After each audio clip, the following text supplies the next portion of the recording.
Na sinoćnjoj svečanoj ceremoniji u Centru za kulturu u Loparama uručene su stranačke kartice novim članovima Srpske demokratske stranke. Na ovaj način 100 mladih ljudi sa područja opštine Lopare ozvaničilo je svoje članstvo u SDS-u. Ova stranka je puno pomogla mom selu i na taj način sam vidio perspektivu da bi jednostavno imamo dobru saradnju. Prepoznala sam u njima jednostavno neke velike ambicije i mislim da zajedničkim snagama možemo mnogo da promijenimo. To je jedina snaga koju sam ja prepoznao, koja može donijeti promjene u Republici Srpskoj.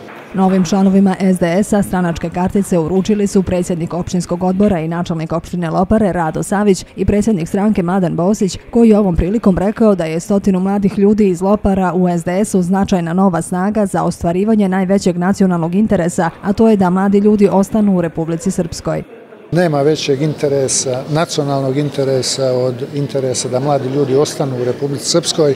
Oni da bi ostali ovdje, naše društvo mora biti pravedno i moraju moći dobiti šansu da zaposle sebe i svoju porodicu. Predsjednik opštinskog odbora SDS-a u Loparama Rado Savić istakao je da mladi ljudi u Srpskoj demokratskoj stranci imaju jednak status kao i staro članstvo i da će imati ravnopravnu šansu da učestvuju u ostvarivanju političkih ciljeva stranke.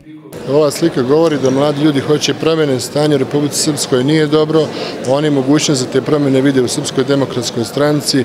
Zaista je vrijeme da normalni ljudi preuzmu Republiku Srpsku i da je vode. Predsjednica aktiva žena SDS-a Aleksandra Pandurević poručila je da mladi treba da se uključuju u politiku i da posebno raduje činjenica što su se u Loparama u ovolikom broju Srpskoj demokratskoj stranci pridružili upravo mladi ljudi.